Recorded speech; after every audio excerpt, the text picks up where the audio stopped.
자, 올해가 며칠 남지 않았습니다. 항상 뭐 이맘때 되면 다사다난했다고 하는데 올해는 정말 난이 많았습니다. 우크라이나 전쟁이 이제 지난해부터 계속해서 이어져서 러시아와 더 치열해졌고 이스라엘과 하마스의 전쟁까지 발발하면서 정말 유니세프가 해야 될 일이 더 많아진 것이 아닌가. 대재앙의 시대를 맞았다 뭐 이런 얘기도 있을 만큼 유니세프도 여기에 대해서 뭐 생각을 좀 하고 계실 것 같습니다. 그렇죠. 전쟁이나 대재앙, 자연재해가 나면은 사실은 가장 큰 피해자가 어린애들입니다. 네. 얼마 전에 외신의 어린아이 하나가 외치는 장면이 나왔어요. 가자지구 전쟁에서. 네. 우리가 뭘 잘못한 게 있습니까? 너무나 슬픈 장면이더라고요. 유니세프에서는 이 가자지구 중동 전쟁, 이 전쟁터가 어린아이들의 무덤이다. 이렇게까지 표현합니다. 지금까지 통계 보면은 가자 지구에서 사망한 어린아이들이 5,000명이 넘고요. 또 그동안에 우크라이나 전쟁도 있었고 이 전 세계에 우리 그런 큰 사건들이 많이 일어나는 거죠.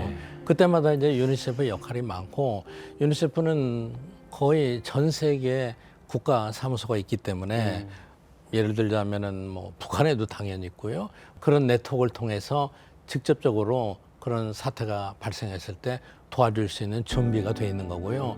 또 유니세프는 세계 주요국에 그런 긴급한 물자를 보급할 수 있는 보관 시설이 있습니다. 거기서 즉각적으로 갈 수 있는 그렇게 활동을 하고 있죠.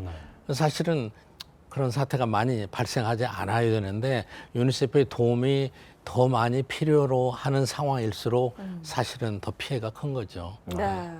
근데 이런 전쟁이 일어나면 사실 말씀해 준 것처럼 우리 아이들이 가장 큰 피해를 입게 됩니다. 너무 가슴 아픈 얘기지만 아이들은 어떤 위험에 좀 놓이게 될까요? 아이들이 이제 가장 직접적으로 위험에 놓인 것은 생존의 문제죠. 그렇죠. 식수 부족하고 네. 그리고 식량 먹을 거 당장 추위의 시대. 기본적인 거, 뭐 의식주 다 없는 거고요. 또 부모를 잃게 되고 그리고 또 그 과정에서 하다못해 저희 유니세프의 보고 자료에 의하면은 그런 내용들이 많아요. 어린애들이 뭐 식수를 구하다가 뭐 납치를 당하다가 또 여성 아이들은 뭐 성적인 착취를 당하다가 인신매매원이 된다든가 그러니까 우리가 상상할 수 없을 정도로 어린아이들이 어려워지면은 간단하게 의식주 해결을 못 하겠구나 이런 수준에서 벗어나서 생존의 위협을 많이 느끼게 되는 거죠. 네. 예. 아이들 얘기하니까 정말 마음이 더 아픈데요. 그렇습니다. 뭐 전쟁뿐만 아니라 모로코 대지진이나 리비아 대홍수 그렇습니다. 여전히 아이들이 좀 힘들어하고 있죠.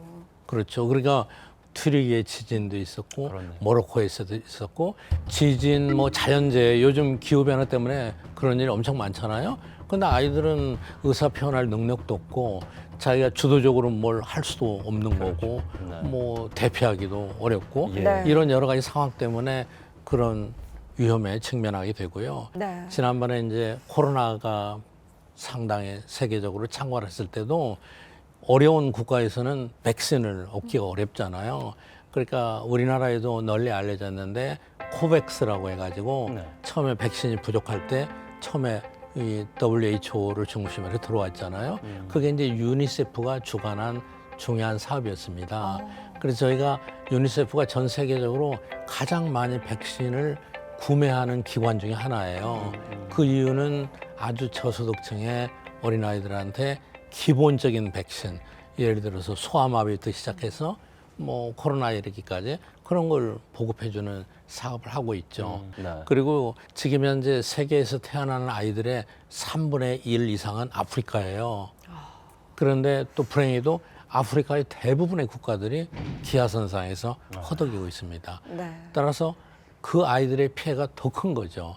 그러니까 아이들을 도와주고 아이들을 살리는 것은 어찌 보면은 인류의 미래를 위해서 우리가 기본적으로 해야 될 어떤 사명에 해당이 된다 이렇게 볼 수도 있죠. 예. 네. 예. 결국에는 이제 어려운 상황에서는 약자 그 중에서도 아이들 나이가 어릴수록 더 큰 위험에 놓이게 되는데 전쟁 상황이나 이런 자연 대재앙 속에서 아이들이 가장 그렇다면 현장에서 필요한 것은 뭘까요? 물일까요? 아무래도. 식수가 제일 크고요. 예, 예. 의식주가 제일 크죠. 그래서 이제 그런 상황에 처했을 때 국가에 가면은 유니세프는 이 블루 닷이라는 걸 운영합니다.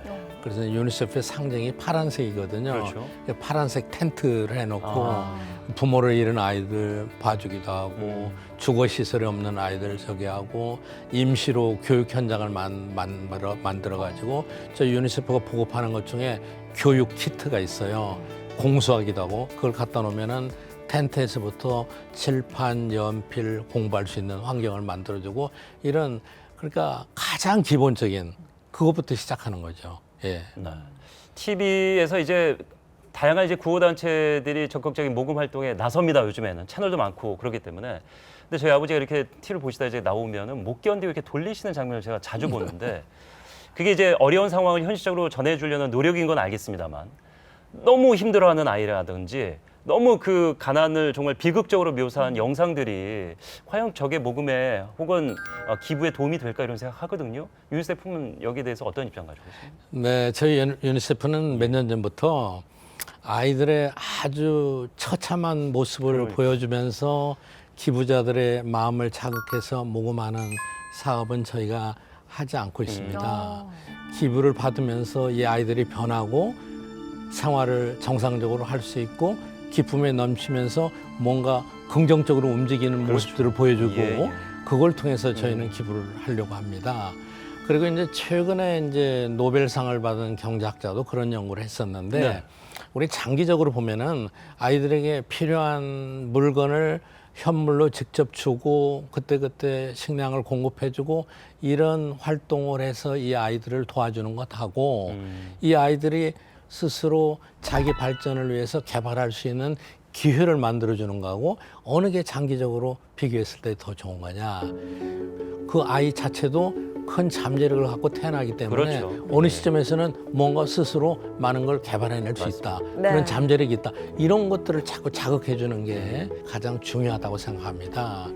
그래서 유니세프도 물론 이제 물질적인 기부도 필요하지만 예. 네. 그거보다는 조금 더 아이들이 뭔가 힘을 가지고 자긍심을 가지고 자기도 뭔가 할 수 있다는 이런 능력을 가지게 영어에서는 그걸 임파워먼트라고 하는데 네. 그런 프로그램을 많이 개발해 주려고 합니다. 네. 예.